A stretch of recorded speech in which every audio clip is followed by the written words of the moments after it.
Council. So caught up in other stuff, man. So we live on YouTube. Got to start the recording though. Yep. Y'all keep flowing though. We good. Yeah.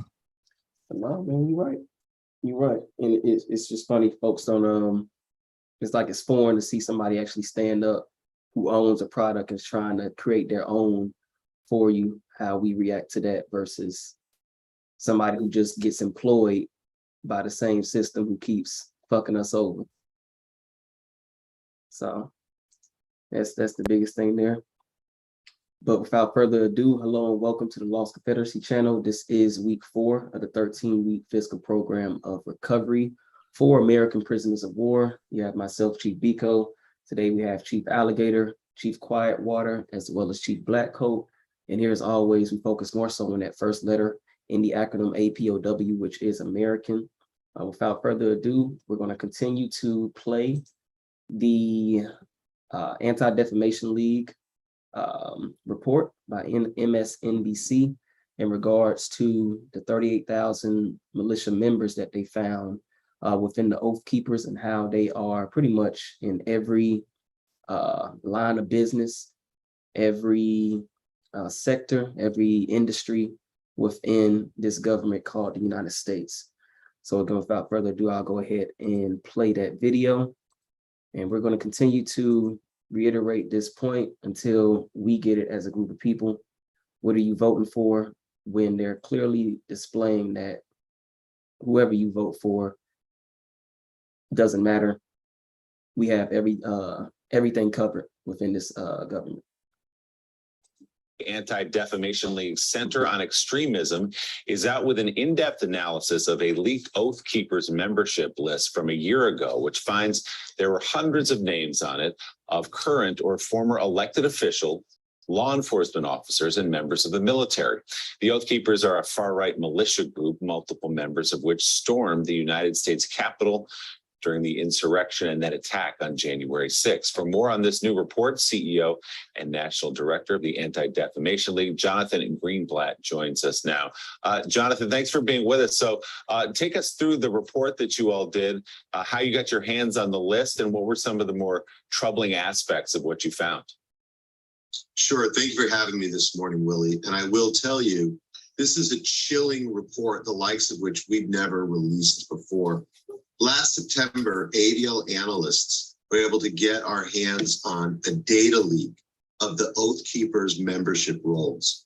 There were 38,000 names that were essentially pulled from their records and put out in the open. Our analysts pulled down the information before the Oath Keepers could pull it back. We used open source techniques, including public records, social media, and other methods to review every single name that we found. And I must say, we thought the Oath Keepers were a threat when they rampaged through the Capitol on January the 6th, but we had no idea just how deep the threat truly is. We found hundreds of active law enforcement members who are part of the Oath Keepers, 10 chiefs of police, 11 sheriffs, dozens and dozens of active members of the U.S. military, some 80 individuals who were running for public office, almost 24 of whom made it through the primaries and will be up this fall.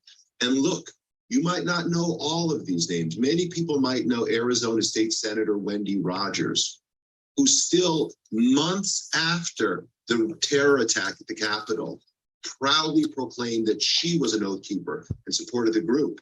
But I'm talking about a county commissioner in Nevada, a town justice in New York, a firearms instructor in Pittsburgh, a pastor in North Carolina, and it goes on and on and on. These are individuals with access and influence.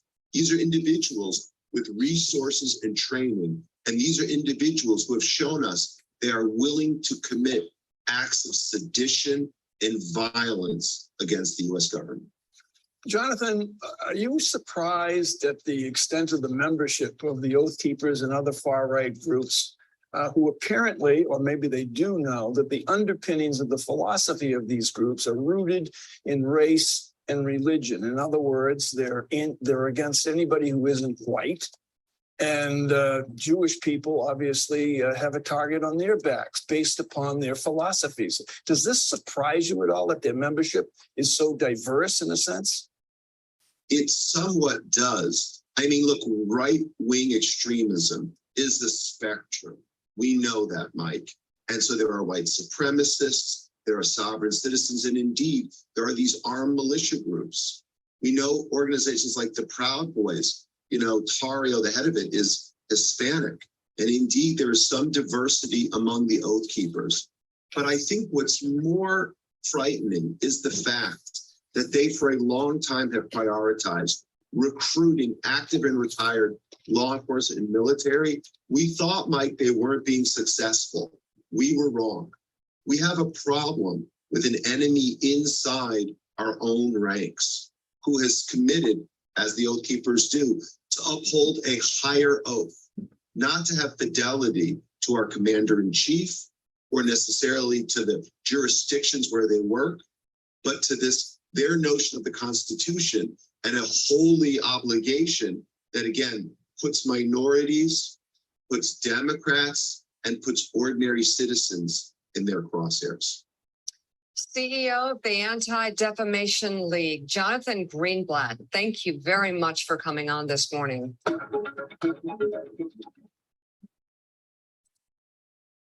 All right. So again, as I stated earlier, just another example of this government not being ran by us, not being ran for us, being infiltrated again, each sector, each factory, each industry. So again, why are we putting our faith into this system? Not only our faith, but our resources as well. And with that, we'll jump into our readings today. Hold on 1 second before we go there. Hold on. Go there. Anybody want to share on that real quick? I'll start it off.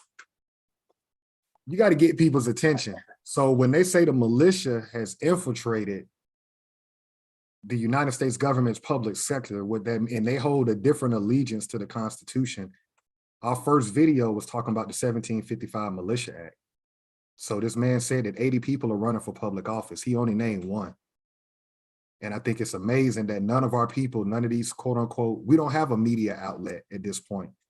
So Chief Blackco, you could probably go more into detail about that when you're talking about the strategy of war. We don't have a communication. Nobody is talking about this amongst our people, that militia is your chief of police, your police officers, your military, your public servants.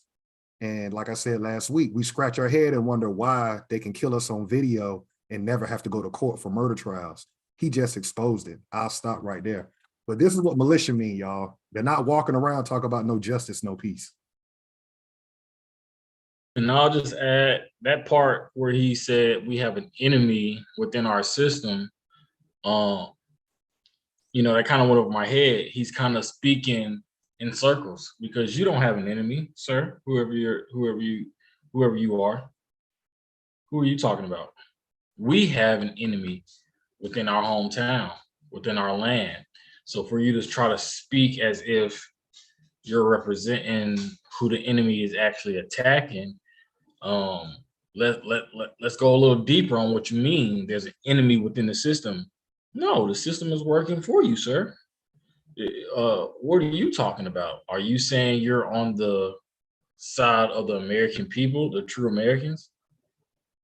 And then these numbers, that number went over my head too as well, 38,000. Okay, that's a big number.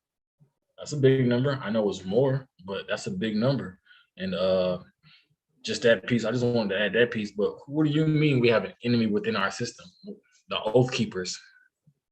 You look like an Oath Keeper to me. So are you playing fiddle with this program, NBC, whatever that channel is you're on? Or what are we doing? Who are you representing right now? Who are you standing for? Make that more, noticeable of what you're talking about, because we don't know what you're talking about, because the enemy looks like you. we have an enemy within our system, meaning the American people. And it's not even our system, so I should stop saying that. That's not our system. That's the system that we're trying to actually debunk, destroy, dismantle. But that's my words on that.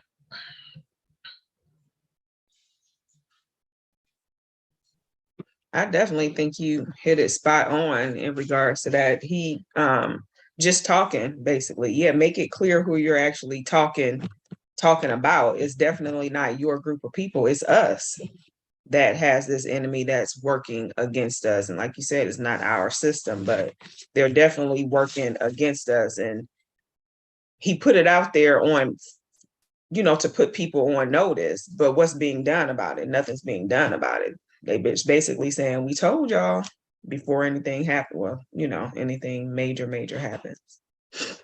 Not even more so what we told y'all. To me, this is kind of them like kind of pulling that Band-Aid off a little bit, or actually leaving it on. Because if you leave the Band-Aid on, the heal won't wound. Right. After a while, you gotta take it off and breathe. Now they're just like, leave it on. Yeah, right. Good point.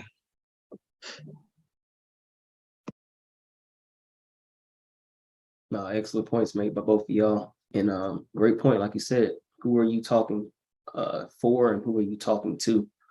Just in regards to, having an enemy within our system. And you put the nail in the coffin. You said this isn't our system. So who is the enemy? We are the enemy, but you're just speaking in code to your group of people, trying to, say, okay, we need to eliminate the American. Because like you said, you're not being clear on who you're representing, because you look like the enemy to us. So no, that's a great point. Great point made.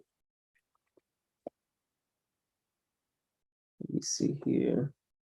With that, I'll jump into this week's American Inventor. And this week's American Inventor, we have Sara Boone. Sara Boone, born in 1832. This is a picture of her here. Born in 1832 in North Carolina, Craven County, North Carolina to be exact. Don't have an actual day in regards to when she was born in February, but definitely February 1832. And her invention is improvements to the ironing board. So I'll kind of blow this up here. And what these three figures are, let's get this straight. These three figures are basically figure 1 and figure 2 are for the sleeves of a t-shirt or a garment, basically to help iron those, to help make sure, any wrinkles are taken out of it. And then we have this third figure here. Forget what they said this piece was for, but basically it's for the improvement of the ironing board. So this here is basically specifically to help with the ironing of sleeves. And that patent number is going to be US 47365-3A. And that patent was approved on April 26, 1892. So April 26, 1892. And Sara Boone was married, had 8 children here, and passed away in 1904 in New Haven, Connecticut. But she is credited for improvements to the ironing board.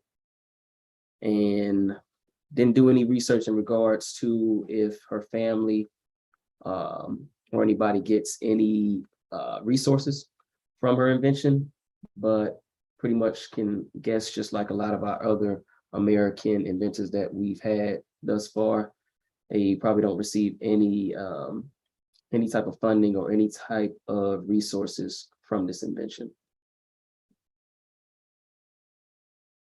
And that is our American Inventor for today. And next we will have, I believe, Chief Alligator, are you doing the Dr. Woodson quote? Yes, sir. I will do the,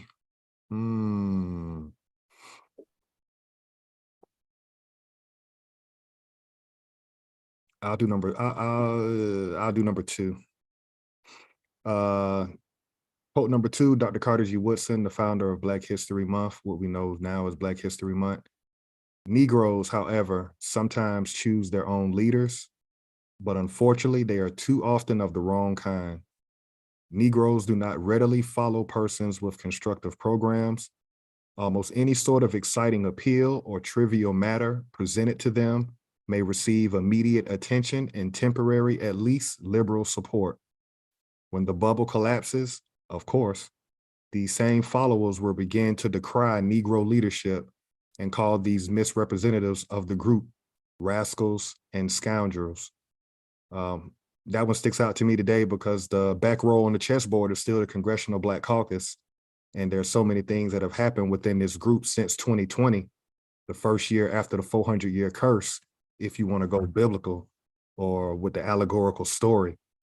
Yeah, they're just very silent. And so we get all these other people. It's kind of like shock testing at this point, but my eyes are staying focused on the people who actually get paid to represent this group that do absolutely nothing. So that's why I chose that quote today. Excellent quote for today.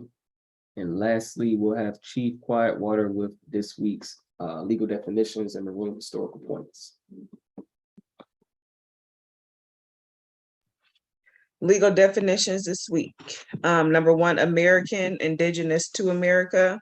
Number 2, descendants, one who follows in the bloodline of an ancestor, either lineally or collaterally. Number 3, slavery, a situation in which one person has absolute power over the life, fortune, and liberty of another. Number 4, prisoner of war, a person, usually a soldier, who is captured by or surrenders to the enemy in wartime. Number 5, school, any institution at which instruction is given in a particular discipline. Number 6, education, an enlightening experience. Number 7, recovery, a return to a normal state of health, mind, or strength, the action or process of regaining possession of something stolen or lost. And the maroon historical points. Number 1 was a person escaping slavery, seeking freedom, or breaking the law. Number 2, providing unity and a strong defense came first. Number 3, maroon leaders were first and foremost military figures. Number 4, maroons established guerrilla warfare, planting sharp sticks in thick grass. And number 5, maroons knew their European enemies' language, defenses, and plans. Excellent. And thank you, Chief Quietwater. Now, before we jump into our readings for this week, I know last week we spoke about Jim Crow laws, actually read off a few from different states that would be considered in the underneath the Dixie line or the Dixie belt. And definitely wanted to highlight this one clip that was brought to our attention this week from Muhammad Ali that pretty much just, again, just as another example of those Jim Crow laws. And he also says something as well that we'll pick up on after we watch the video, but definitely just wanted to highlight this and show this clipping here.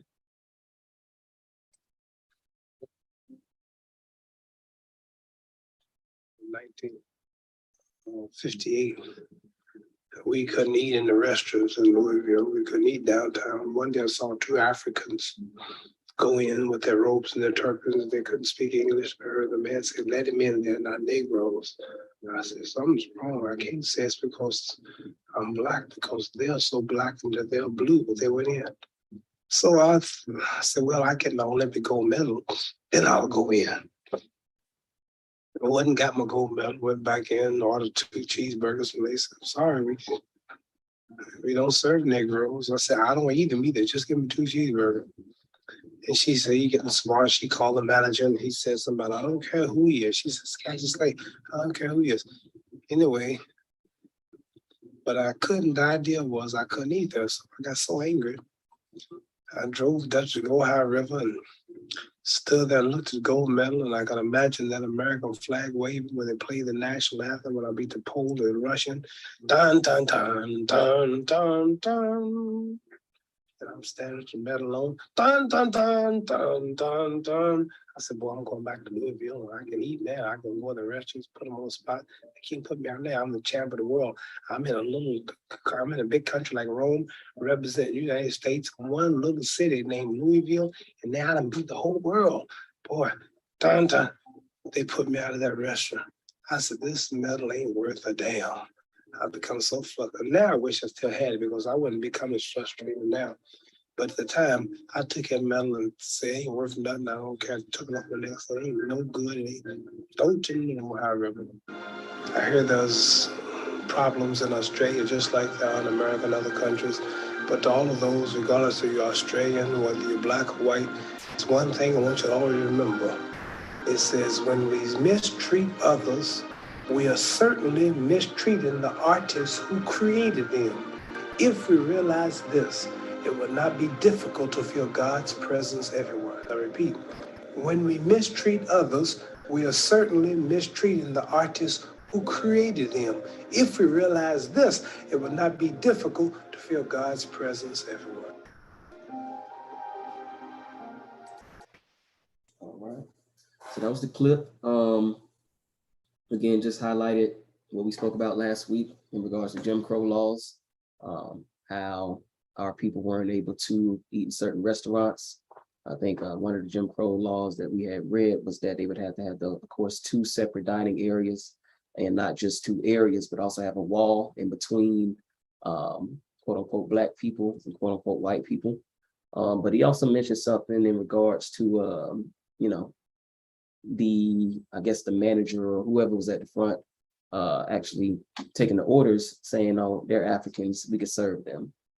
So they clearly know the distinction between the African and the Negro, but our people don't seem to know that distinction.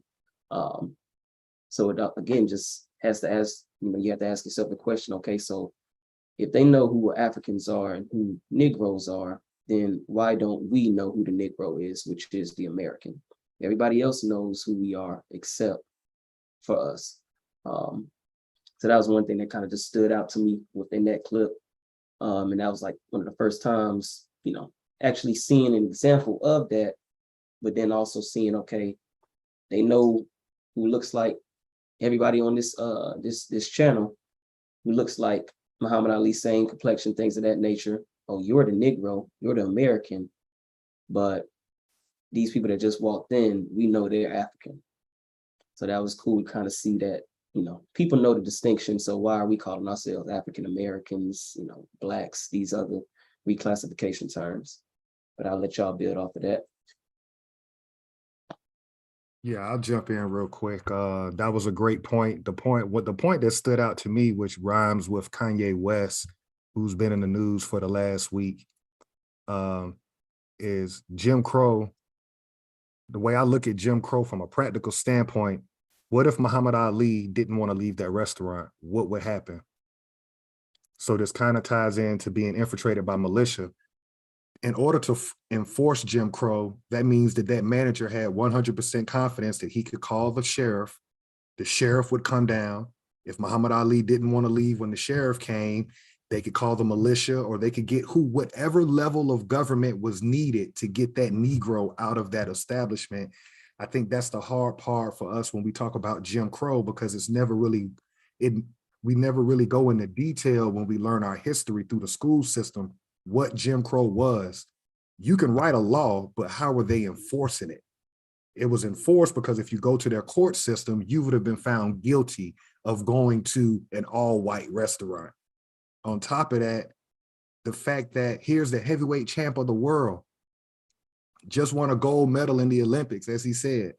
He thought for sure that y'all just recognized me on the world stage. Surely I can go into this white restaurant in 1958. And that rhymes with Kanye West. And I'm going to say this, and I'm going to say this to the day I die in regard to these people. In 2020, that was a year that we could no longer walk away from what we saw. When a group of people can kill you and nothing happens, that means that there's no line drawn in the sand as far as respect is concerned for this group of people. So here you have a billionaire entertainer in Kanye West, and he's being told, watch your mouth. So you got one group of our people okay with him having to watch his mouth. And then you got another group of people that are like, yeah, speak up. But I can see Jim Crow still within us, even though those laws are no longer being practiced. We have become conditioned to don't say anything about gays, don't say anything about Jews, white supremacy. what they're really doing is like kind of bringing Jim Crow back in a very third dimensional way that if we're not careful, we'll end up right back where we were in 1958. I'll land my plane there. Yeah, I think that that was definitely a powerful video. I do think, like you said, with Kanye, he's bold enough to, I don't even think that it's him being bold. I just think that his being and his spirit is just speaking through who he really is in regards to the things that he say. And I don't think that he's necessarily definitely not wrong in what he's saying, but the fact that that people can actually say that, oh, shh, be quiet, don't say this and don't say that, when what he's saying is the truth. Number one is facts, and he's bringing things to light that people are saying that they want, you know, the freedom, the everything that we say that we want, and he's opening up a door for people to walk through, but nobody's supporting him. Nobody's walking through that door with him because they want him to just be quiet and hush and just go with, you know, just go with the program. So definitely a good video.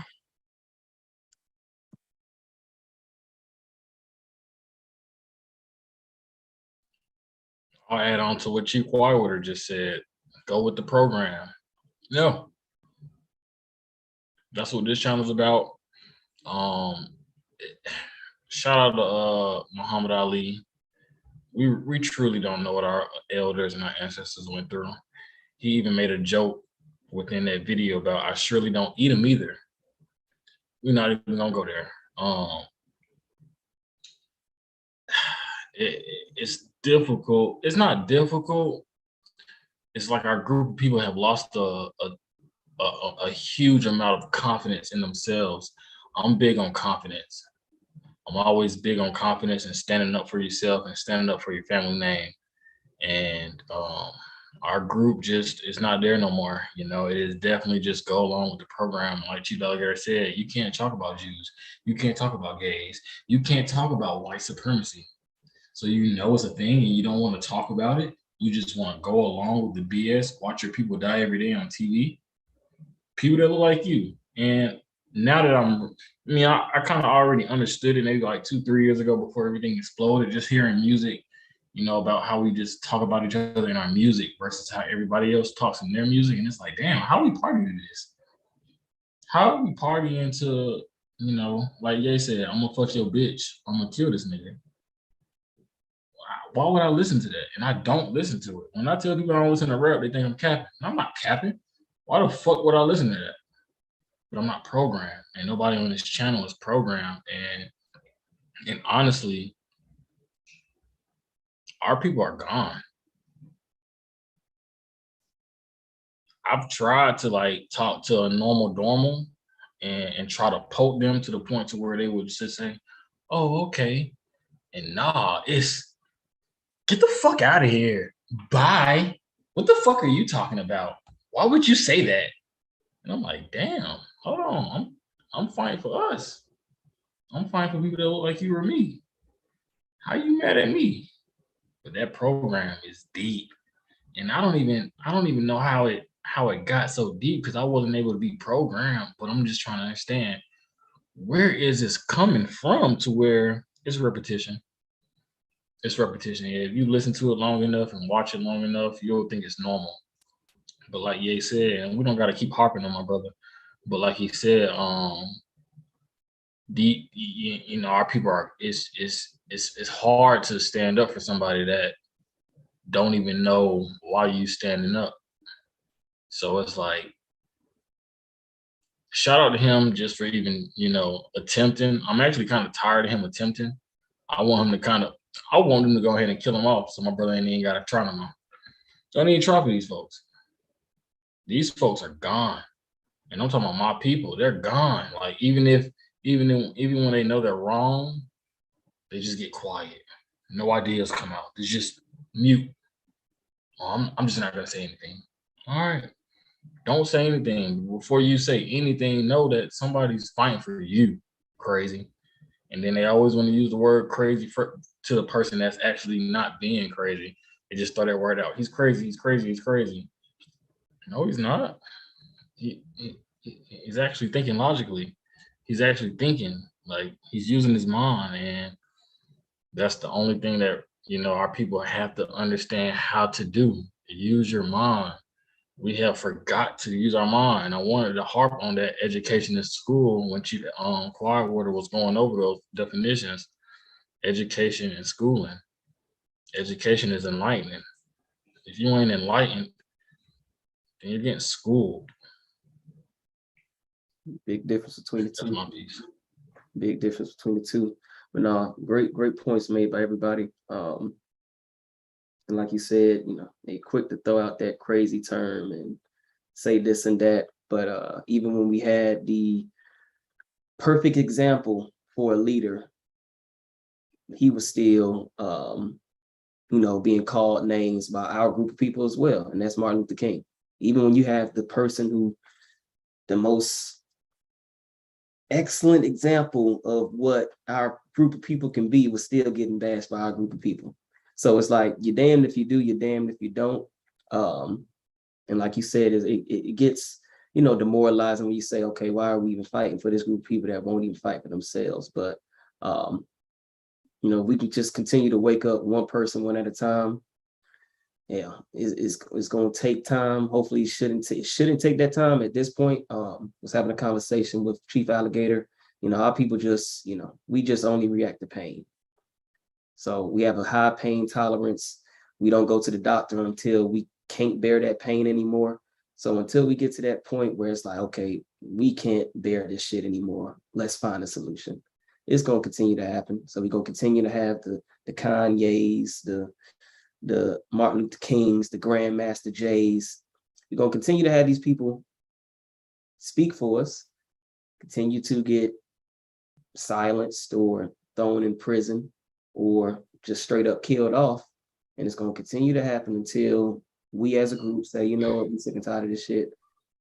Let's actually try to find a solution instead of just, you know, not backing up these people who are trying to provide that solution.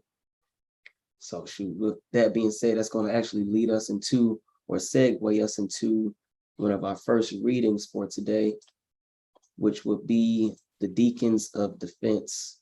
A lot of people are unfamiliar with this group, but this is a group that would travel with Dr. Martin Luther King, because of course he preached nonviolence, but he wasn't no dummy. He wasn't stupid. He understood what the fuck was going on. And Chief Alligator stated earlier, we still need some protection. We still need those sticks. We still need those weapons, because we know who the enemy is and they know it's on site, and it's vice versa. So let me go ahead and pull that. It's not even on site no more for them. They're comfortable. They don't even, it's nothing for them now. Like, I'm trying to understand Haiti, how Haiti had that revolutionary. Like, how did they get to that point? Like, I'm looking into that. Like, what pushed Haiti over the point? Facts. Because today it's like there is no pushing point for our people. We're too comfortable. They're too comfortable. And even going back to another conversation, 2020, people were uncomfortable. Everybody was uncomfortable. So we'll have to get back to that point. Maybe we need Trump back in the office to say, get those monkeys off the field. Maybe this is what it is. This is what it is. Maybe we need that in your face type of shit before people can, okay, let's wake back up. We got too comfortable. So I think that's what it is. Just people being too comfortable, being able to tolerate this pain. Oh yeah, we'll get a killing every fiscal quarter. That's fine. Just don't make it 7 in the fiscal quarter. That's doing too much. But if we need that in order to wake up, maybe that's what our people need. Do a favor, Chief Biko, for those that don't. Can you pull up a different browser real quick and just go to Google? Yeah. So people, like you said, a lot of people don't even know who the Deacons of Defense are. Got you. Why they came about. If you just put that search term in, Deacons of Defense, and if we can show, if you can show your screen on that.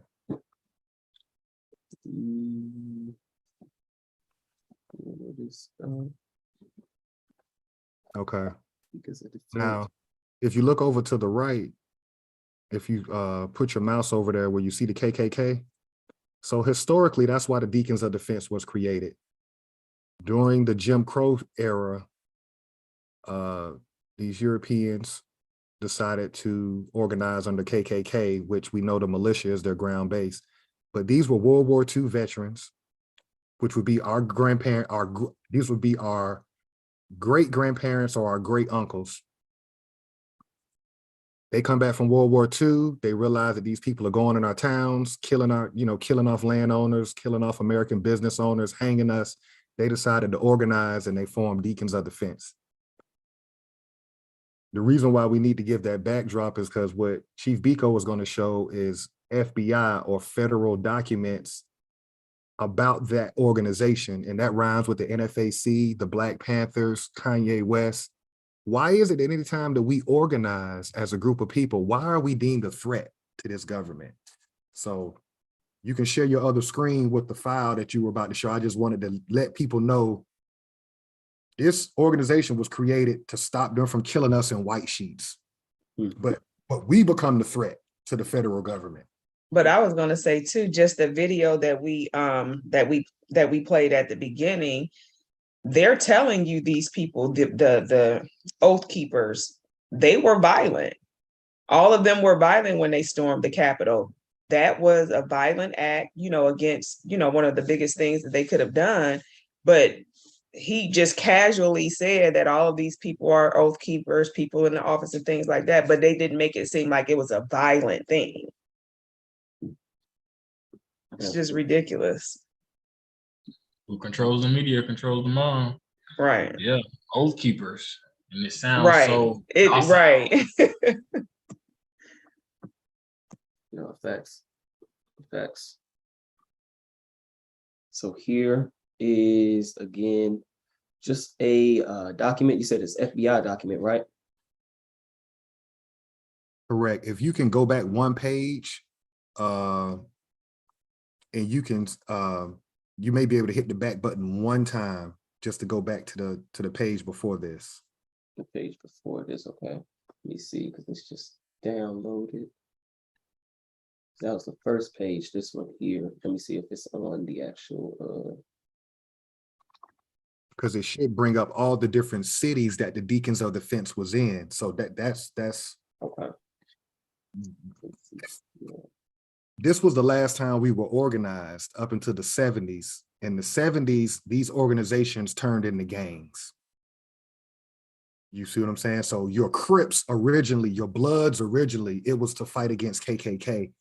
It wasn't until the crack era in the 80s and the war they waged on us with quote unquote war on drugs, these positive like GDs, growth and development, what Kanye comes out of, it turned into Gangsters Disciples, but it started as growth and development.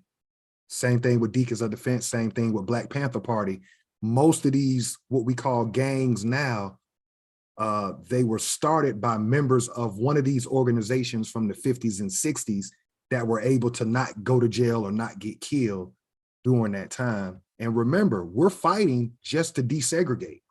That's what the civil rights movement was about. It was about, I want to be able to go, if I fight for this country, I win the gold medal, I want to go where I want to go. I don't want to have to just go to the colored part of town. We weren't asking for tangibles. We weren't asking for land back. We had been kind of like an animal put in a cage for 100 years. We were just satisfied with letting us out the cage, play with other animals. We weren't even thinking about getting land back, getting resources back. Now here we are 2 generations later. Me and Chief Quietwater would be generation 1, born in the 70s. Then y'all come. Now we're starting to realize we don't have anything. So we're not throwing our ancestors under the bus with the Civil Rights Act. I understand that if you deprive a group of people with everything, just the fact that we integrated was a win. And that's why we still see first Black this, first Black that. Now you know it's because it wasn't that long ago you couldn't participate. Nothing, nor get credit for anything. That was the it looked like the first page on this document. Yeah.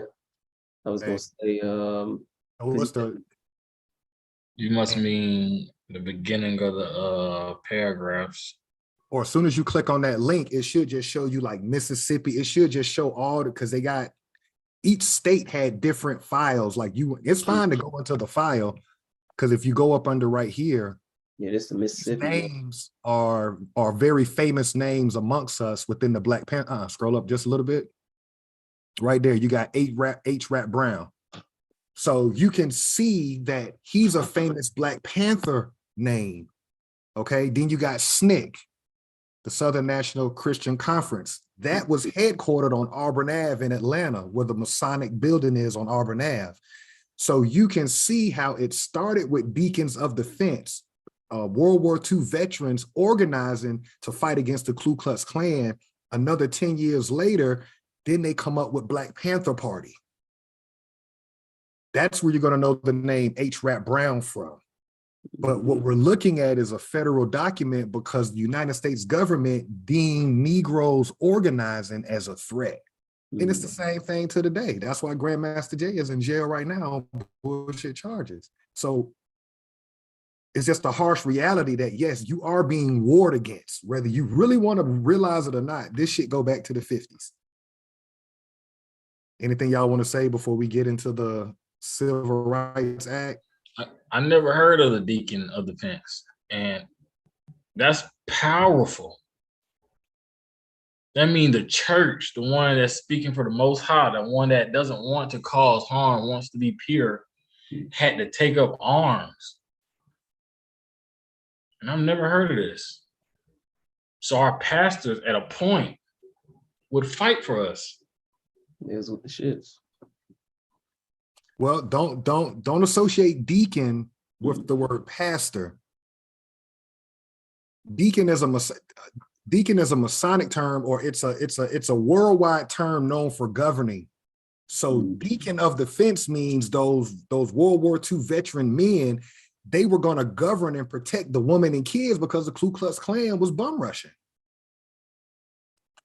Because King ends up getting them in the 60s, it was them laying in the bushes. See, this is how they lie so much. When they show us King walking on nonviolent movements and stuff like that, what these Europeans are not telling you is you had World War II Army veterans laying in the bushes, letting them white folks know, yeah, sick them dogs today. That's what was going on behind the scenes. And the one time they caught them slipping when the Deacon of Defense wasn't there, that's when you see the videos of cops beating us over the head and sicking dogs.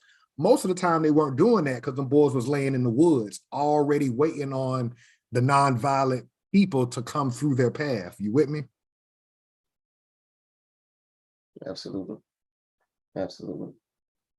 So now this is great here just to see exactly what they're documenting as well. Like you said, these are different states too. So we got Mississippi.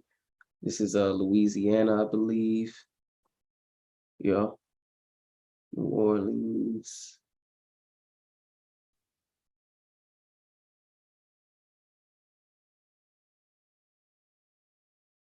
And again, just accounting for the individuals within the Deacons of Defense, basically. And the only reason I said that, like, again, I never heard of the Deacon of Defense, but I kind of grew up in the church as well. And anytime I heard deacon was inside the church, and my grandfather was a deacon, so that's why I threw that out there. Like, hold on, Deacon of Defenses, you never heard of this one. So, but thank you for clearing it up, Chief Alligator. I'm gonna share a secret on that. Most of your deacons in churches are Masons. And that's when it clicked. As soon as yeah.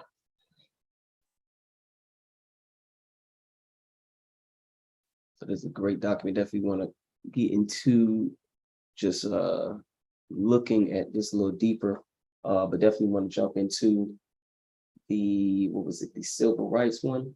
I think 1957 is the next one. We'll look at. Most of y'all probably hadn't heard of this as well. Most of y'all only heard about the 1960s. The civil rights movement actually started in the late 50s with the Deacons of Defense. So we're going to read the first Civil Rights Act to try to get rid of Jim Crow. All right, perfect. So we have the 85th Congress of the United States of America. at the first session begun and held at the City of Washington on Thursday, the 3rd of January, 1957. An act to provide means of further securing and protecting the civil rights of persons within the jurisdiction of the United States, being enacted by the Senate and House of Representatives of the United States of America and Congress assembled. Part 1, establishment of the Commission of Civil Rights. Section 101, there is created in the executive branch of the government a commission of civil rights, hereinafter called the Commission. The commission shall be composed of 6 members who shall be appointed by the president by and with the advice and consent of the Senate. Not more than 3 of the members shall at any one time be of the same political party. The president shall designate one of the members of the commission as chairman and one as vice chairman. The vice chairman shall act as chairman in the absence or disability of the chairman, or in the event of a vacancy in that office. Any vacancy in the commission shall not affect its powers and shall be filled in the same manner and subject to the same limitations with respect to party affiliations as the original appointment was made. 4 members of the commission shall constitute a quorum. And we go into the rules of procedure of the commission. Section 2, the chairman or one designated by him to act as chairman at a hearing of the commission shall announce in an opening statement the subject of the hearing. A copy of the commission's rules shall be made available to the witness before the commission. Witnesses at the hearings may be accompanied by their own counsel for the purpose of advising them concerning their constitutional rights. The chairman or acting chairman may punish breaches of order and decorum and unprofessional ethics on the part of counsel by censure and exclusion from the hearings.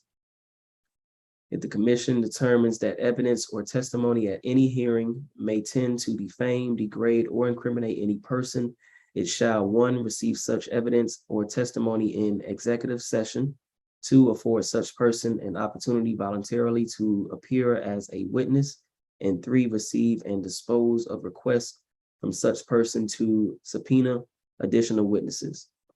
Except as provided in section 102 and 105 of this act, the chairman shall receive and the commission shall dispose of requests to subpoena additional witnesses.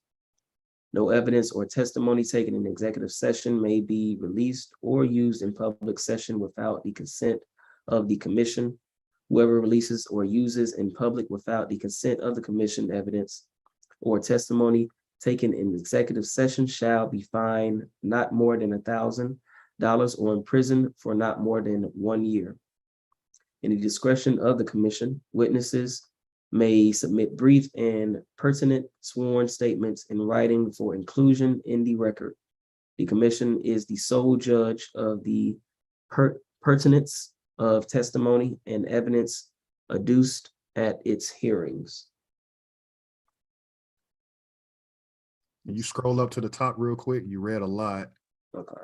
Can somebody provide the legal definition of civil so we can understand what civil rights is? Because to this day, I don't know who civil is.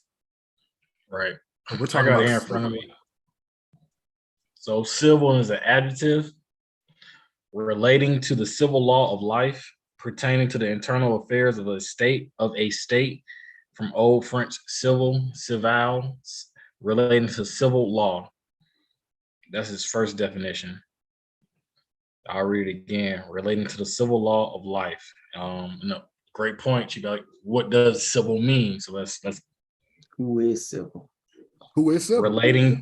Relating to a society, pertaining to a public life, relating to a civic order, benefiting a citizen, hence by extension, popular, affordable, affable,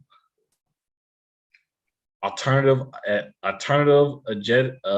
adjective, derivative of civis. So again, Sound like a catch-all. circles when it comes to this word. Yeah. Okay, so let's stop and think about it for a minute. What two type of court systems do you have under this government? Civil and criminal. Correct. Criminal speaks for itself. We all know what criminal court is. Civil court is when two people are fighting against each other.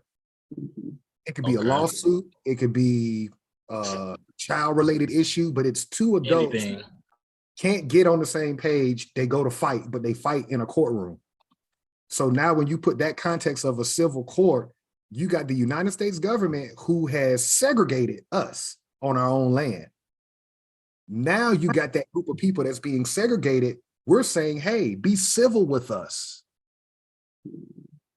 Are you following? Mhm. Stop For fighting. sure. And so what is the government saying it's going to do? If you can highlight under part 1, Chief Biko, where you are, if you can highlight commission.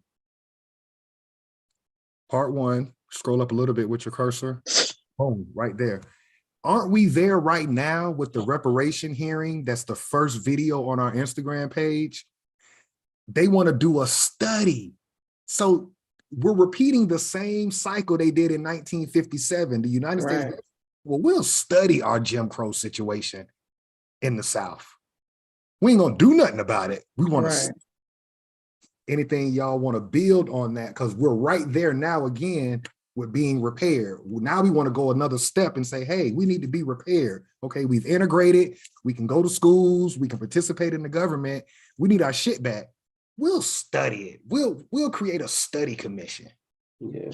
And again, it's us asking for something that we should just take, or we should come together and just create our own. But again, we're asking them to do something that they had no plans or intentions for us to be a part of, for them to give us anything or any of those things. So again, it's a stance of us being on the lower end of having to look up for help or look up for someone to give us something. Nobody at the top is gonna look down and be like, "Oh, I'm gonna help Exactly. you." But Right. as Chief Biko was reading, I get frustrated, and I know we mentioned this before on our channel about putting shit on paper. As he's reading, I'm like, if we just put shit on the paper and make it sound good, make it look good, maybe our people might believe what the fuck we saying. Maybe if we make a 200-page document of civil But they ain't for gonna read it though. ourselves. Yeah, they might not read it, but it's like, it's frustrating because they got in alignment with themselves. If Chief Biko want to scroll back to the very top of this page, I think it says whatever the fuck it says, 85th Congress of the United States of America. So they wrote this knowing like, hey, this is what it is moving forward until the 86th, whatever.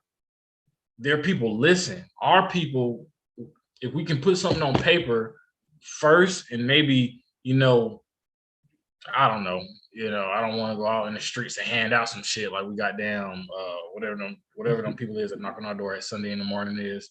But, we have no type of structure, and all this is showing me is structure. Like, it's just structure for them. Our people so far gone from structure, and I can kind of understand that we are free beings, but as I develop my spirituality, I know I have to write some shit down first, and then that shit just starts to fucking happen. And that's all this is, man. They just put the shit on. They just put it down, and our people need to understand. Like, if anybody want to write up some shit for us and they look like us, let's take a look into it. Right now we're just doing a lot of talking. And shout out to our channel for even pushing that shit to the next level for what we're doing.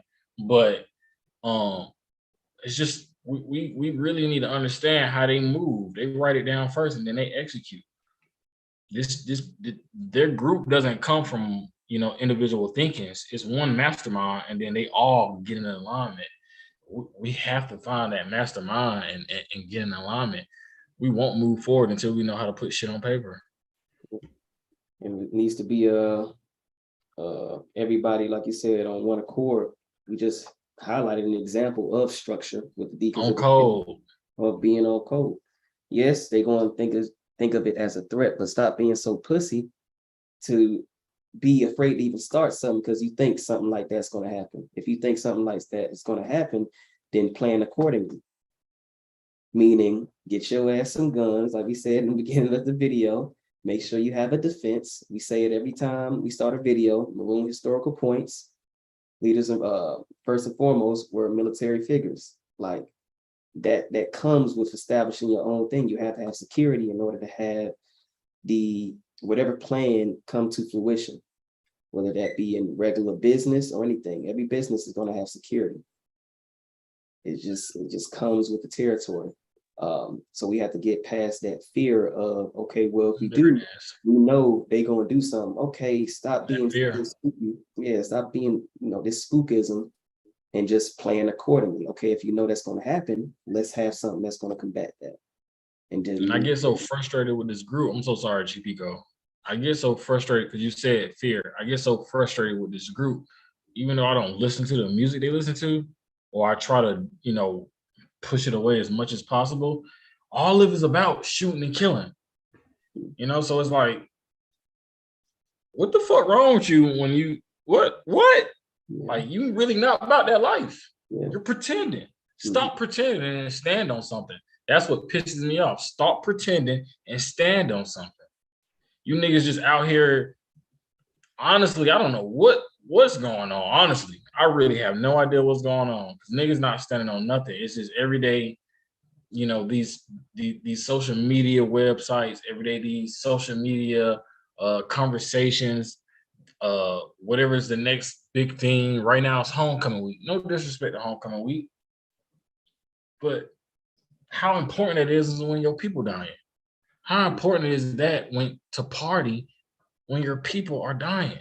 Help me out. And I don't see anything important in that. And it just amazes me how we really do come together on some entertainment stuff. Like on we some come bullshit together in the masses to party and to celebrate stuff that has no substance. I'm not going to say it doesn't have any substance, but if you put it on the scale, definitely people getting killed on video is at the top of the list where we need to be focusing our energy, not partying, not these trends, not these challenges on social media and what's trendy right now and all of that stuff. If we could come together like that, because we do for those type of things, we actually do come together for those type of things. But and it's one mission to get to this place and have a great time and to post about it online after the fact. And then that's when things go viral and just stupid little stuff that gets millions and millions of views and hits and things like that. So it's just like, why not this? And I fool myself because I'd be like, oh wait, so we are one band, one sound. I see the Jackson State, HBCU going crazy. I got a lot of friends that graduated from there. That was a packed out stadium. And I'll fool myself thinking, okay, we will stand together. But not when it comes to that talk. Yeah. Football is cool. Football is, but whoa. Whatever this is, what did she say again? 85th Congress of the United States of America? No. I'm good on that. No, we don't want to talk about that, Thomas. Delete Thomas. I'm like, all right. Good luck in the future with your fucking kids. Yeah. That's what it is. Keep playing their game. That's what it is. How many times we got to celebrate our failures? Every week you want to take a shot. I seen y'all post that. It's like, it's silly. I was proud of that. If I said it's an issue. Yeah. I was proud. I said it like, yeah, you niggas going out every weekend toasting into the air. Nigga just got his head blown off. You taking L's every day. So that's just the biggest thing, man. And kind of just to bring it back full circle, like you said, Chief Alligator earlier, we'll study it. We'll acknowledge by studying that, we're hitting you guys across the head every chance we get. We're separating everything, just like how in the beginning of the video when we played the Anti-Defamation League. We'll acknowledge that we have militia infiltrated, but that doesn't mean we're going to do anything about it. So just like the reparations. We'll study it, we'll acknowledge it, but we ain't finna action on it. So again, just more examples of that, again, throughout history. So even starting here in 1957. And that prisoner of war word, it is so very true. It is so very, very true, but it's past prisoner of war now. We're in an asylum in our minds. We're locked up in our minds. There's no longer a prisoner of war where you can't go outside. It's our minds, and it stresses me out so much because I can't have these conversations. I can have these conversations with everybody on this channel, but everybody else, their mind is so shackled, and it hurts my feelings because I'm like, damn, like, what are you actually thinking? I really want to know what you're thinking. Like, talk about it. Let me know what you're thinking, and no one will ever talk about it. But that prisoner of war word has it has exceeded its actual meaning at this point. It's so far prisoner of war, like it's honestly scary. Like you don't really know what's going on at this point because it doesn't look like a prisoner of war. So what is it? Mhm. Yeah. If I can, yeah, what y'all are saying, I'm gonna just try to be as concise as I possibly can. Going back to that prisoner of war term and understanding 1957, we were relegated to religion. That's the only time that they would let us organize. I think we really have to wrap our minds around that during the Seminole Wars that never ended, as they continued to bomb our towns, hang our business leaders, hang our wealthy, hang our landowners. Once they were able to do that, they were able to get inside the house 10 years later with the Affordable Care Act. We're going to get into all of that, how they split up the house, made the woman head of household.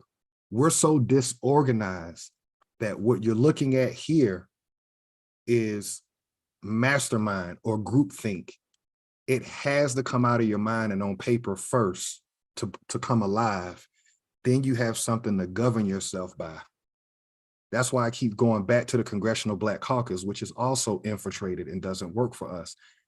There's no game plan being laid out for this group of people. And so what happens is we go from event to event, and it's trauma porn at this point for us. You know, I'm numb to it at this point. You know, when I see, oh, some teenager just got his head blown off in Mississippi, I don't even look at it anymore because I understand walking away from George Floyd when the world was on your side. And then an election came after that and you got nothing. Now you're about to come at a midterm point. 2 years into this man's administration, you've gotten nothing specific and you still don't have nothing in writing. It's obvious where we're headed as a group of people. And now we got another generation losing faith to even stand up, because just like the reason why our parents on this channel never talked about the 60s is because they didn't back the Black Panthers and the Deacons of Defense from that time because they're still in prison as political prisoners of war. Now our generation has the leader of the NFAC locked up and he hasn't been sentenced yet, but what happens is that kills the spirit of anybody wanting to stand up for this group because you know they're not going to have your back. So now that goes to Kanye West, right? We're going to watch. I don't even want to put this in the ether, but if we let Bill Cosby get crucified in front of us and come to find out it was a bullshit court case and they let him out after sending him to prison, if we watch R. Kelly go down, we've watched so many people go down and we're afraid to back them. What makes us think that Kanye won't go a similar path? And back them whether they're right or wrong, just like these people do. And that's what I was going to say at the end. They're killing you on video and they don't get that deep into who that white guy was. They don't get into the fact that he was divorced or he's got 3 kids or he's got mental issues. It's like we nitpick people who step up for us to a point where they're never going to be perfect. All they know is, oh, we got another officer killed one of them niggers. All right, create a GoFundMe account. Let's give them millions of dollars. You good? All right, you got the money to fight the case? We're not thinking like that. We want to get all into the nuance of who are you? How many times have you been married? Does he have illegitimate kids? None of that shit should matter. All we should be focused on is he looks like us, we got his back. Facts. Because it's really a matter of time of it, you know, not to put it out there like that, but when it happens to someone that you know, and then people are doing that to your family member, oh, he had 10 kids and he wasn't no good. He used to sell drugs. He used to do this, but that's your cousin, your brother, your son. Then it'll click, maybe. You know what I'm saying? That I don't care what my family member did. I'm going to go to war for them. That's blood, or whatever. right? You know what I'm saying? So that's exactly what they do. They don't care about the person. They care about them sticking together and meeting that common goal with each other collectively. Absolutely. We'll handle that shit internally, but outside, nah. We together. Like you said. And they're gonna eventually crucify my boy. He getting right. In their eyes, that billion, you know, he feeling it. And as he should, it's respected in my eyes, but it's not much longer will he be able to be on the internet and the TV speaking like he can. Because we won't back him up. Mm-hmm. And I'm gonna tie this in. I wasn't a fan of the artist. No particular reason. We're the same age, but I thought about it because same song. Oh, yes. So I caught the interview because it was 84,000 people in the chat. So I got lucky to hear the interview. But this what I want to share just on hip hop. I am hip hop. I bought my first rap tape at in the third grade, Raising Hell, Run DMC. The people that I grew up listening to, me and Kanye West, those men empowered us. Those were 21, 22-year-old men, Big Daddy Kane, Eric B. Rakim, Pow'S, Public Enemy. When you grow up with that alpha male energy in your ear, Ice Cube, all these guys were political. Kanye is what we call a backpack rapper. He comes from that Tribe Called Quest, that conscious rap era. So it looks very hypocritical of us. He's not gangster rap. He's hip hop. And he's a billionaire. And he's been in rooms. He kept talking about boardrooms. That means he's got a group of mentors around him. So he's being exposed on a level that most niggas in his industry can't understand. He's smoking blunts and drinking, basically giving up game to y'all. Like, look, I'm in these rooms. We're not in those rooms. And on top of that, we're not owning anything. And we don't want to hear that part. He got slid through the back door. He got his grind on. Now he got his shit together. Now he coming back to the people like, look, I done been on the other side, man. This was going on. We're not in that room. And he's exposing everybody that I grew up listening to, your LL Cool J's, your Big Daddy Kane, your Carrot. Nobody can Kanye West. Because when they stop and think about it, damn, that's what our music was about. It was about standing up. Hip hop culture, if y'all don't know, it was about being who you are. You see what I'm saying? That could go into having dreads, gold teeth, tattoos, all of that was hip hop. We're not conforming to your European structure. We're going to be who we are, but as long as we're good at what we do, you got to take me as is. That's hip hop. And I hate when people compare hip hop to rap, saying it's the same thing. No, hip hop is about standing up. Rap is about killing who look like you. Great point on that. So I hope that we don't watch him, because this will be devastating for my generation and y'all generation, Chief Black Coat and Chief Biko, because this is your uncle, basically. He's old enough to be your uncle. And so now you got your uncle. Now your uncles and your cousins got to give you a reason why not to back this man. He ain't smoking weed and drinking every day. He ain't a part of a gang. He ain't gang. You feel me? Who cares who he married and who he had kids by? you know, but that's the fear that y'all are talking about. We want to nitpick who speaks up because we want a reason and an excuse not to back them. Facts. And that's why I made that point earlier with MLK. When you get the most of high quality standard individual that you can possibly even think of, you stealing back his ass.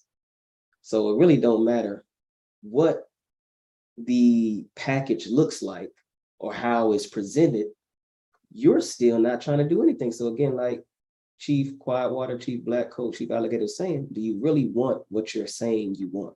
Do you really want freedom? Because when I open the door, your ass ain't even trying to look to even walk through the door. You're not trying You don't want freedom. You're making every excuse not to walk through this door, but I've opened it for you. Yet you saying, oh, I gotta make sure, you know, I catch the game today. I gotta make sure, you know, I'm watching the football game, or I gotta go see Big Lotto perform. Like, you're making all these excuses not to walk through this door, but you're saying you want one thing, but your actions are saying another thing. And for my Bible thumpers out there, what person in this religious text has ever been the greatest person ever? We was talking about this earlier. Moses was a drunkard. Who was the other example we gave of? I think Noah. He had issues. So all of these people had issues that they had to overcome in order to be the person that they claim or would become, like Kanye, like Malcolm X. So you're so quick to pull these religions, but you're not actually nitpicking these individuals who you're claiming, oh, we got to be like Moses. We got to be like, you're being hypocrites. That's what you're being. And it also goes back to when Kanye West said that people choose to be slaves. Yeah. I mean, it just circles right back around to when he made that statement.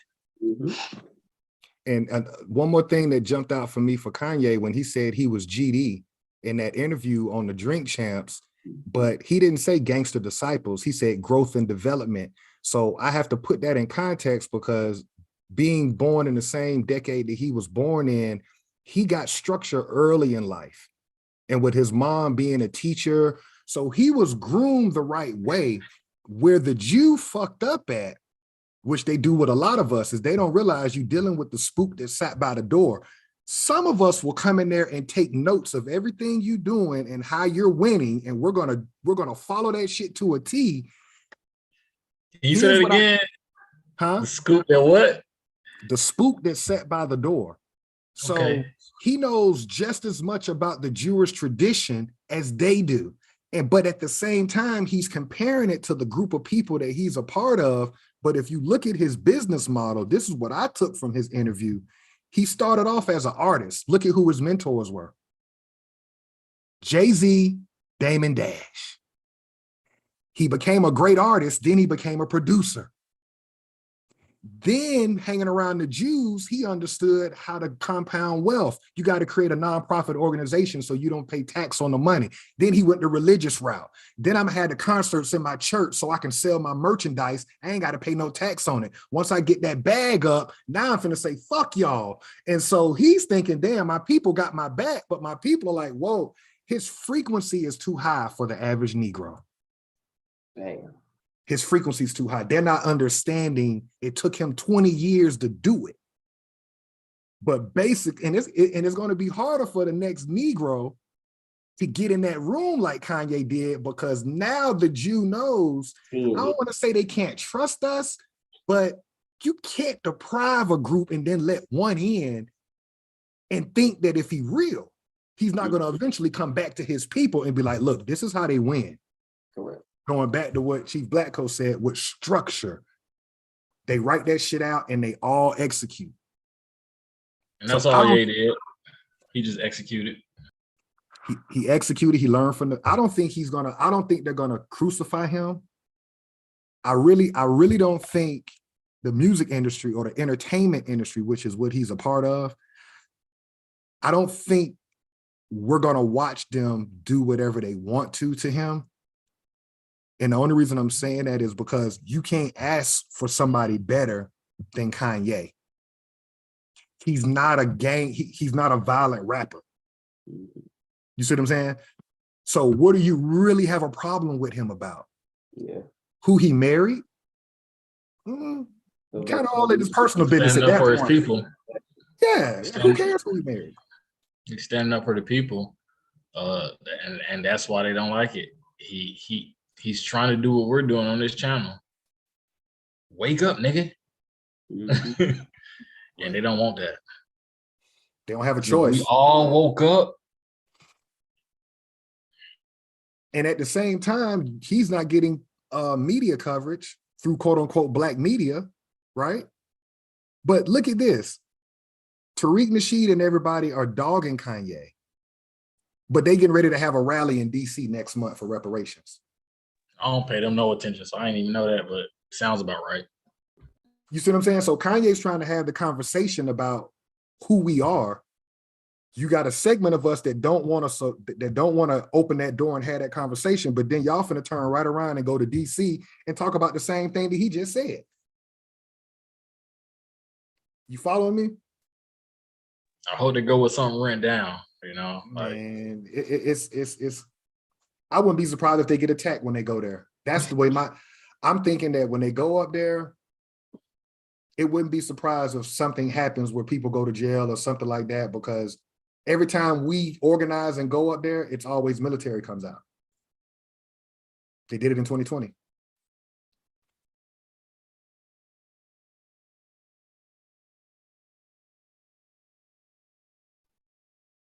So again, just more examples of what we've been saying.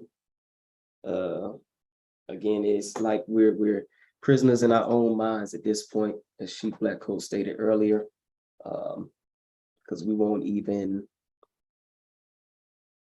envision ourselves being free. and we're the geniuses. We have geniuses, and we have like an example of a person that looks like us, and we celebrated all this time, showing us how to do it. We think it's crazy because we can't get out of our mental prison of seeing that freedom. Because that's all it is. It's all mental at this point. We have all the examples which we need: structure, defense. Now we just need to put it all together.